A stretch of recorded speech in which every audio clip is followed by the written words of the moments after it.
Good day, dear viewers. Thank you very much for your renewed attention and also your confidence in us. Welcome to the bilingual edition, the second of the week, presented by myself and Flore Mireille Mané. Hello, Mireille. Good day, Flora Jingla. Mesdames, Messieurs, bonjour et merci d'être des nôtres sur Canal 2 International. À la une de ce 13h bilingue, une cargaison de riz vient d'être interceptée au port autonome de Douala. Le riz serait en provenance de Thaïlande, serait de qualité douteuse. Les détails, vous les aurez dans ce journal. 100 years have gone by since the killings of the martyrs who died for Cameroon's independence and resistance against colonial rule. And to commemorate the lives of these people who died by hanging, the Ngosodin Foundation has held a sports match across the main streets of Douala. We shall have the details in our newscast.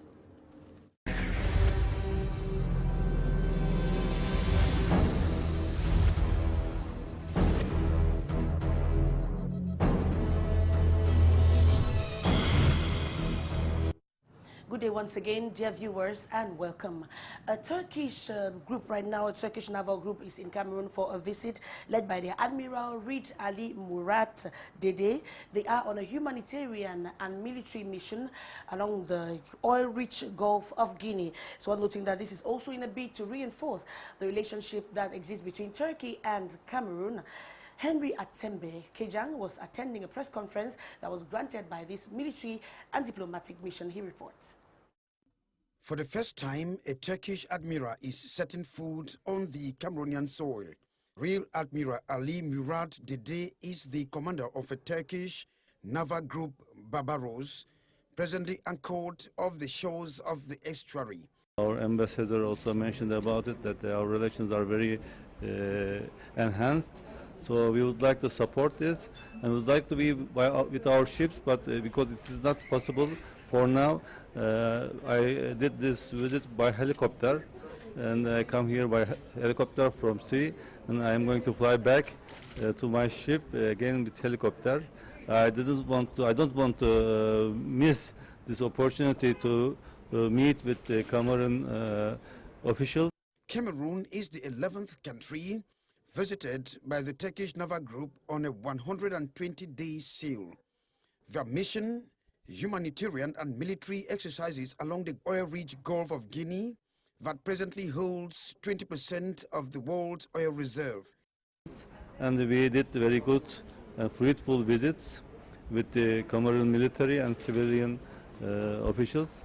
And I'm sure and I wish this will be a starting point from the military point of view to improve our relations between the navies and the military to military. It will be a good starting, hopefully. With Turkey being Cameroon's strategic partner, it is out to give and not to take, and to share its experiences and solidarity. This is what filtered from a press conference granted by the Turkish diplomatic and military mission to Cameroon on April 21 in Douala. To that effect, their assistance to the Cameroonian military is important, as Turkey will showcase its defense potential. As earlier on announced on our headlines, 100 years have gone by since the killings by hanging of certain martyrs of Cameroon because they were resisting the German colonial rule. These people are Rudolf Douala Mangabel, Adolphe Ngosodin, Paul Martin Samba, and a host of others who died to safeguard Cameroon's integrity. A march was organized in Douala yesterday, actually, by the Adolphe Ngosodin Foundation to help youth commemorate and equally to let them know a part of their history which they have missed out, certainly. Henry Kejang Atembe once again. It is exactly 100 years since Douala Mangabel, Martin Paul Samba, Adolphe Ngosodin and many others were killed by the Germans as a result of their stiff resistance to the colonial masters. They were killed by hanging. This sport trek sets the salvo for a series of activities to commemorate 100 years of the death of these martyrs. The objective of this March Past, first of all, is because we are beginning the celebration of the centenary for all those who died for the country under the hands of the Germans. And when I say all those who died, I'll give you an example of Rudolf Douala Mangabel, Martin Paul Samba, Chef Tétang of Bargam. You have Chef Madola of Kribi. You have the Lamido of Banyo. And then you have the main person who is Adolphe Ngosodin. That is, it's the association that is celebrating today. And after the March Past, we came to show you what we have done as renovation in this particular mausoleum. One of the major highlights of the ceremony was the unveiling of the tombstone inscription on the grave of Adolphe Ngosodin by members of the Ngosodin Foundation. From this date to December 2014, activities will center around educating the youths to know much on their heroes and freedom fighters. Ce 22 avril est journée mondiale de la terre nourricière, célébrée cette année sous le thème des villes vertes, un thème choisi à dessein afin d'aider les communautés et les populations à accélérer leur transition vers un avenir plus durable.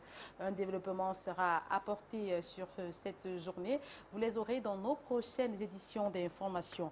Parlons à présent de cette cargaison de riz qui vient d'être saisie au port autonome de Douala, un riz de qualité douteuse en provenance de Thaïlande. Et pour informer les consommateurs camerounais, l'Organisation des droits de l'homme et de défense et de protection et de la protection citoyenne a organisé un point de presse hier à Douala. Parmi les journalistes présents, notre reporter Vanessa Mila. Échantillon du riz bloqué depuis le 4 avril dernier au port autonome de Douala.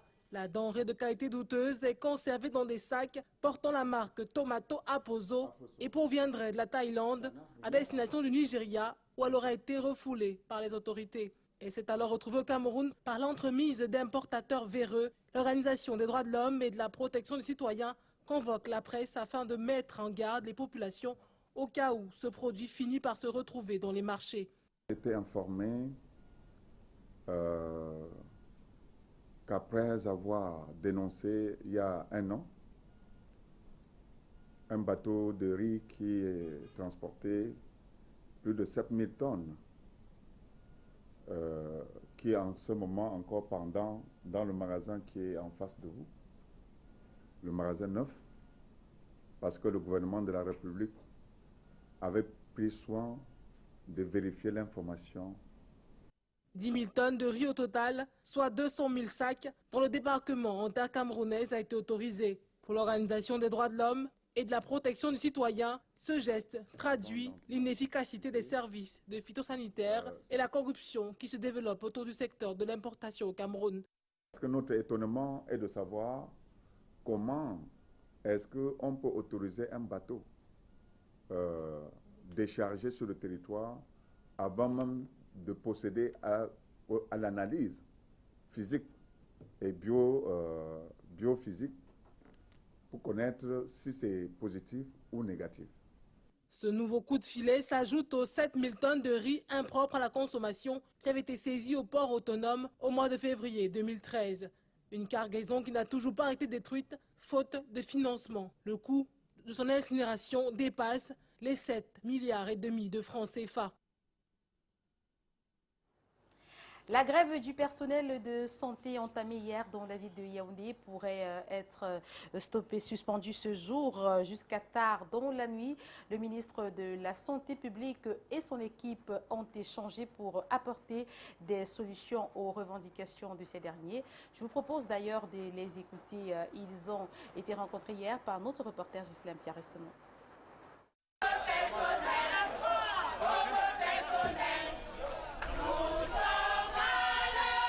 Pas de vie dans les hôpitaux publics camerounais ce lundi 21 avril. À Yaoundé ce matin, à l'hôpital gynéco-obstétrique et pédiatrique de Ngousso, l'un des centres de référence camerounais. Au lieu de l'accueil, les personnels de santé scandent des chants de détresse, pancardes en main. La grève annoncée le 9 avril dernier a déjà des conséquences graves. Ma fille est couchée là, je ne vois pas celui qui va faire le pansement même. Seulement le pansement. La blessure coule, je ne vois pas celui qui va faire le pansement. Comme depuis toujours, 13 revendications sont formulées en vue de meilleures conditions de vie et de travail. pas de plateau technique. Doublé d'une carence en personnel, la convention collective du secteur est bafouée. Les personnels ne sont pas très bien payés. Ici, à l'hôpital Jameau, spécialisé dans la prise en charge des malades de la tuberculose, même son de cloche. Nous voulons bien un nouveau statut particulier des personnels de la santé publique. Nous avons nos confrères ici qui sont contractuels à l'administration. Ils ne bénéficient pas des primes qui ont été allouées aux fonctionnaires des corps de la santé publique, alors qu'ils font le même travail. Le SYMPEMS et le Cap Santé sont les deux syndicats. Les deux syndicats qui organisent cette grève n'entendent pas s'arrêter en si bon chemin. Nous venons d'entrer en négociation. Nous ne pouvons pas dire qu'elle sera suspendue ou levée aujourd'hui ou demain, mais ce sera par rapport à la satisfaction des 13 points. À ce moment-là, peut-être on pourra avoir une avancée franche, parce que nous voulons des solutions durables pour le personnel de la santé qui a abandonné à lui-même. Une situation qui interpelle le ministre camerounais de la Santé publique au premier chef, mais aussi ses collègues du gouvernement en charge des finances, celui du travail ou encore celui de la fonction publique, quelques jours seulement avant la fête du travailleur, le 1er mai 2014. Dernière nouvelle, le ministre de la Santé publique, André Mamafouda, aurait rencontré les différents responsables syndicaux de ce secteur d'activité. Parlons à présent de cette tournée du gouverneur de la région du littoral qui se poursuit dans le Mungo. Joseph Betty Assomo a recommandé aux populations de Mbanga de se remobiliser pour relancer l'agriculture dans leur localité. Robert Chalitop, Roméo Nankou. Mbanga, ville riche en produits agricoles, ne vit pas de ses productions. La ville brille par une forte absence en réseau électrique fiable et pour l'exercice 2014, afin de favoriser l'extension du réseau électrique, le FECOM attribue 189 millions à la commune d'arrondissement afin de donner à la commune d'arrondissement de Mbanga. Information donnée au cours de la visite économique du gouverneur Joseph Betty Assomo dans cet arrondissement. Rendu à son 5e jour, il a visité les vastes terres de cacao et l'entreprise Unifarmi, spécialisée dans la fabrication des produits pharmaceutiques et parapharmaceutiques. Cette visite, vous vous en doutez, vient booster le moral des employés d'Unifarmi. Elle vient ensuite traduire la volonté politique des autorités de ce pays qui n'ont sans cesse d'encourager l'industrie en général et l'industrie pharmaceutique en particulier.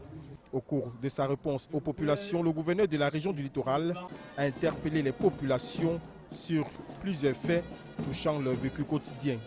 Sur le plan économique, demander aux agriculteurs de se remobiliser pour relancer véritablement la filière cacaoyère.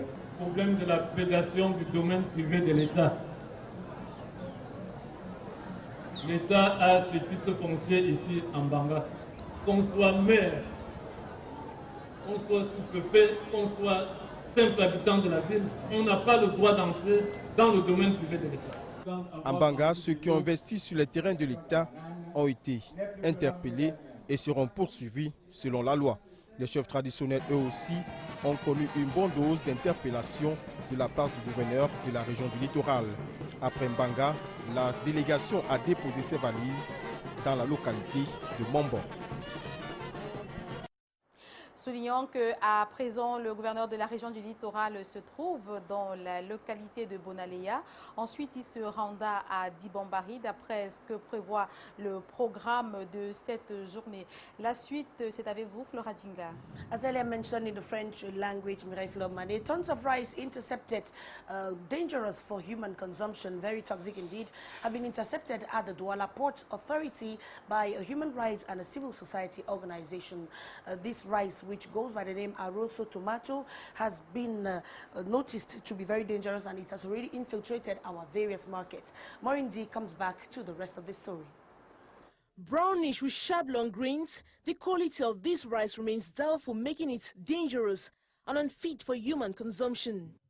With its rather attractive packaging, the rice brand Tomato Aroso with little or no information, was intercepted at the Douala Port Authority on April 5, 2014 by the Douala-based civil society organization, who immediately alerted government.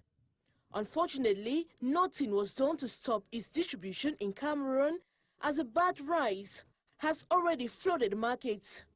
With just 7,000 francs CFA, one can afford a 50-kilogram bag of the toxic rice.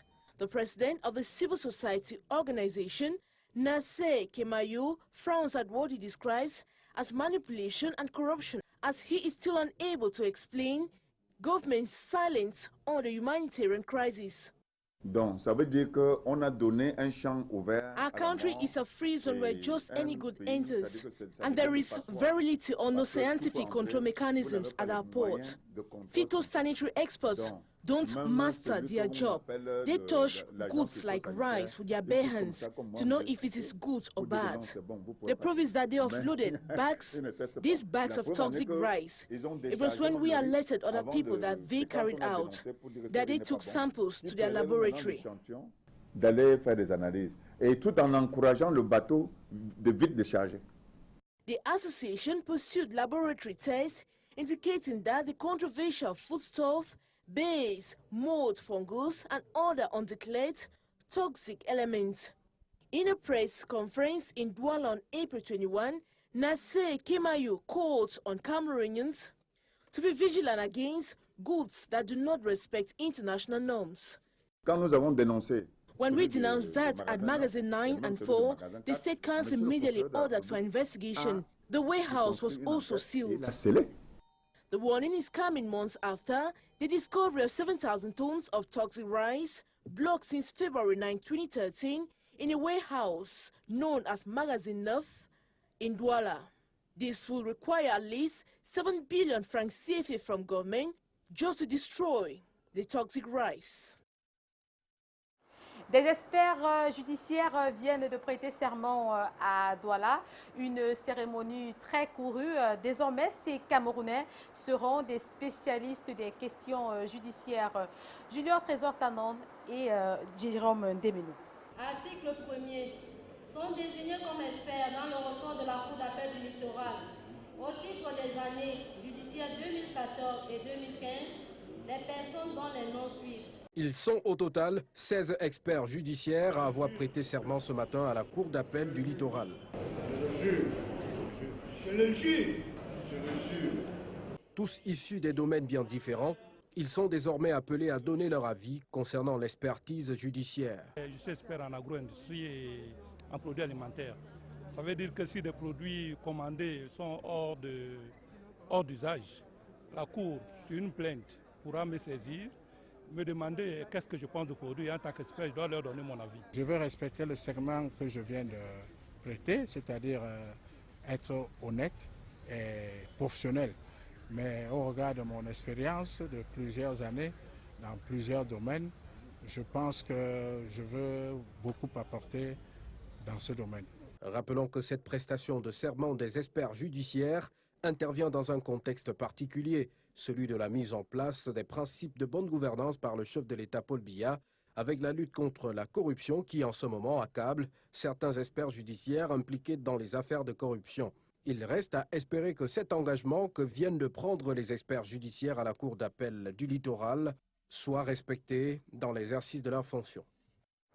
Troisième trimestre, deuxième jour de cours après la reprise difficile hier pour quelques élèves. Notre reporter Guy Patrick Dika a fait un tour dans 2 établissements scolaires de la ville de Foumban. Suivons son reportage. Ce 21 avril 2013, la reprise du troisième trimestre pour l'année scolaire 2013-2014 a été effective à Malantoine, arrondissement situé à une cinquantaine de kilomètres de Foumban. Les cours ont repris. Enseignants et élèves sont soumis au programme. Ici, on en est conscient, c'est le trimestre le plus court et le plus décisif.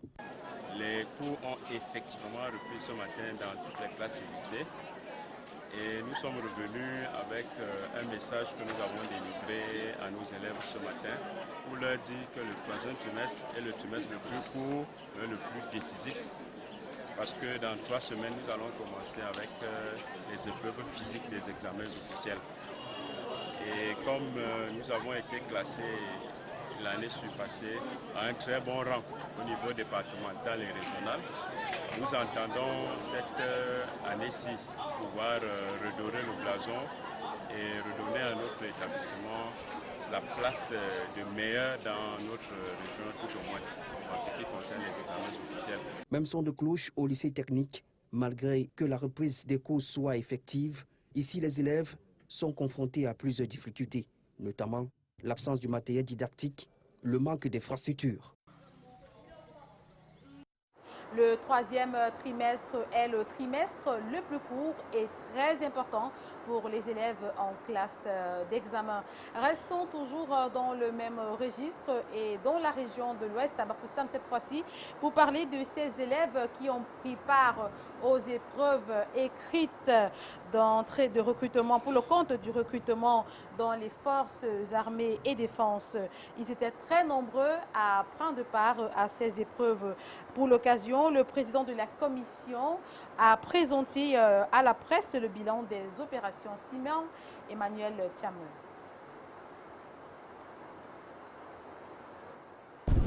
Près de 1000 candidats étaient sur la ligne de départ du recrutement 2014 dans les forces armées et de défense pour le compte de la région de l'Ouest. Après les visites médicales, ceux qui ont été retenus ont subi des épreuves physiques. Près de 300 candidats au recrutement ordinaire ont répondu présents lors des épreuves écrites qui se sont déroulées du 18 au 19 avril 2014 à Bafoussam. C'était abordable et puis aujourd'hui on a terminé avec la littérature française. Donc on en a terminé et puis on va attendre les résultats. Donc nous avons trouvé l'examen assez abordable et notre souhait le plus cher c'est de pouvoir réussir. Le colonel Ebenezer Niamé, commandant le secteur militaire terrestre numéro 9 et président de la commission de recrutement de l'Ouest, nous dresse un bilan. Ces opérations se sont déroulées dans de très bonnes conditions. Cette année, nous avons eu beaucoup d'améliorations.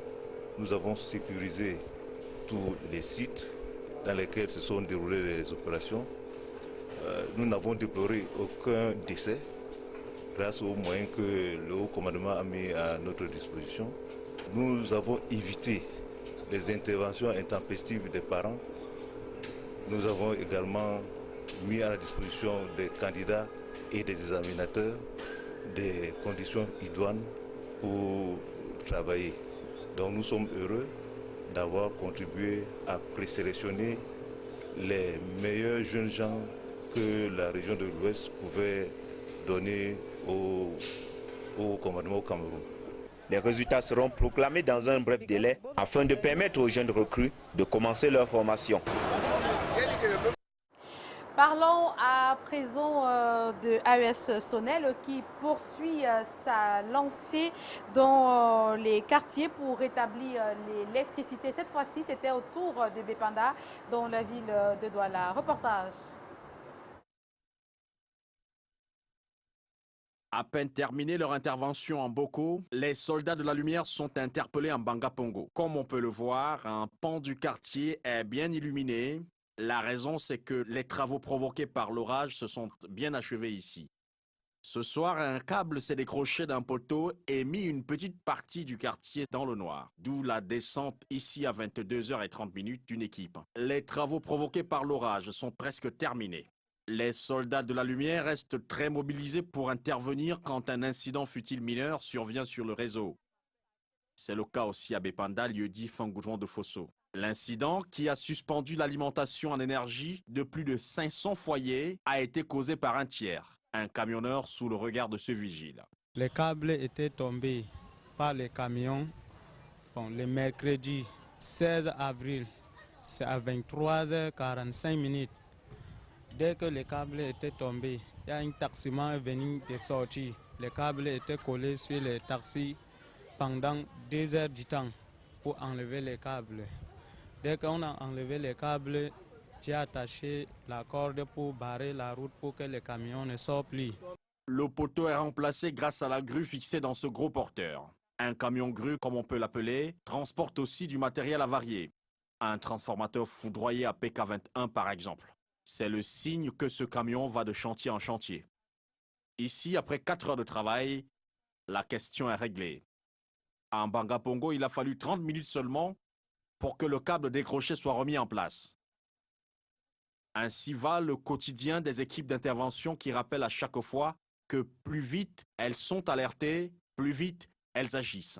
Les clients d'AESonnel sont donc priés d'appeler la ligne d'assistance au numéro court et unique 90 dès qu'un problème se pose dans leur quartier.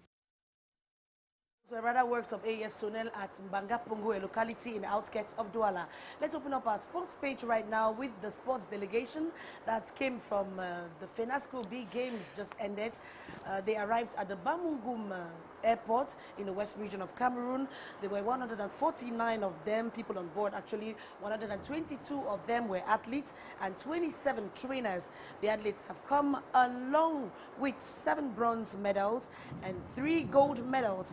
But in general, some problems were witnessed, like fake licenses gotten from the trainers. Some athletes were also replaced by others.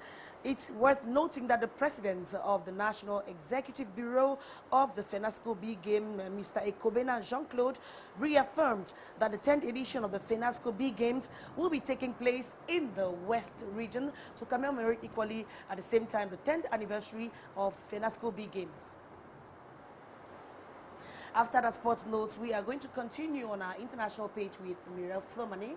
Effectivement, Flora Djingla, nous allons au Mali pour parler du ministre malien de la Réconciliation qui s'est rendu à Alger pour rencontrer les responsables de la rébellion Touareg. Objectif, donner un nouveau souffle au dialogue.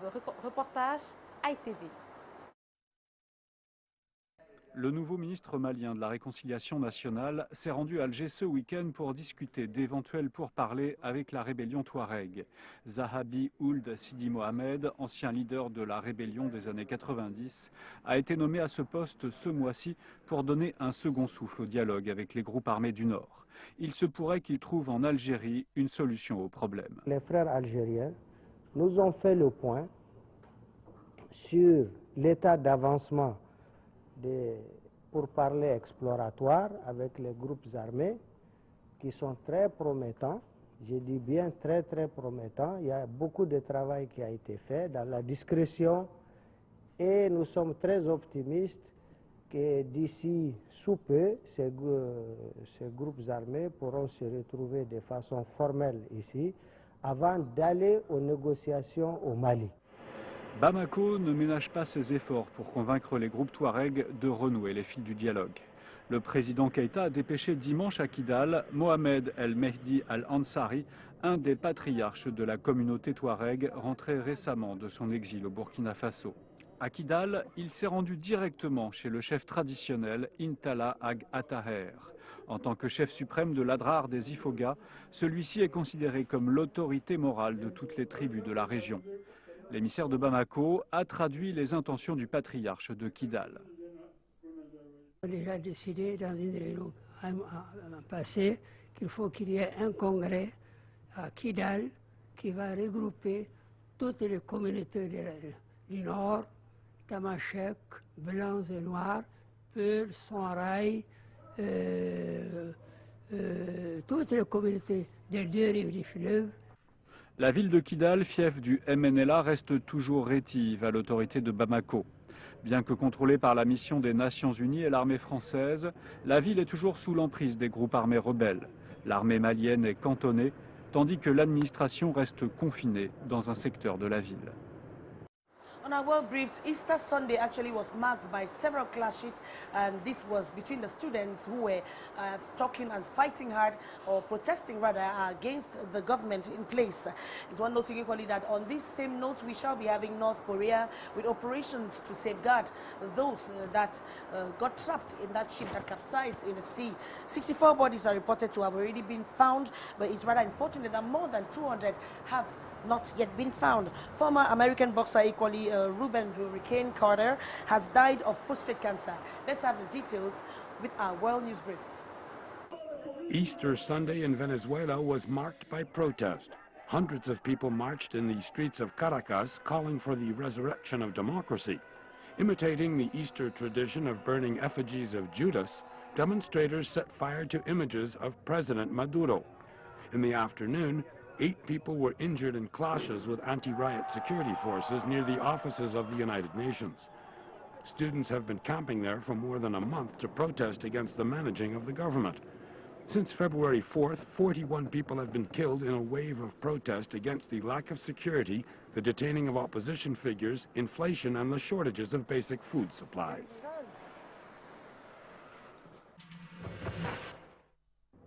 In South Korea, operations are continuing to find more bodies inside the ferry that sank. The South Korean president criticized the crew for panicking and for not acting more quickly to save people. The action of the captain and some of the crewmen was incomprehensible from a common sense point of view. It was like an act of murder that must not be tolerated. According to the latest figures, of the 476 passengers on the Sewol ferry, mostly students on a high school trip, 64 have been reported dead, with 238 still missing. A major opposition figure in Myanmar, Win Tin, died on Monday at the age of 84 in Rangoon. He was close to Aung San Suu Kyi and one of the founders of the National League for Democracy, the historic opposition party in Myanmar. Though he was tortured and in isolation for much of his 19-year stay in prison, the former journalist, released during an amnesty of 2008, never gave up the fight for democracy. Former American boxing star Rubin "Hurricane" Carter died on Sunday in Toronto at age 76 of prostate cancer. His career was cut short by a murder conviction in New Jersey in 1966. Hurricane Carter became an international cause célèbre while in prison for 19 years, before the charges against him were dismissed. His story prompted music star Bob Dylan to write Hurricane, which was a top hit in 1976. Mesdames, Messieurs, ce journal s'achève. Merci de nous avoir suivis. Restez en compagnie des programmes de Canada International qui se poursuivent. Bonne journée aux populations de Limbe, dans le département du Fako. Flora Dingla. Thank you very much, Mirafla Mane. Dear viewers, we shall be together again tomorrow for another bilingual edition of the news on Canal de International. Continue watching our programs at 6 p.m. exactly. You shall be having the news in the English language. Primetime news at 8 p.m. exactly in the French language. Have a nice day, and a special nice day to all those watching from the Ocean Division of Cameroon. On vous rappelle qu'il pleut des cordes sur la ville de Douala. Sortez couverts si vous êtes encore dans les domiciles.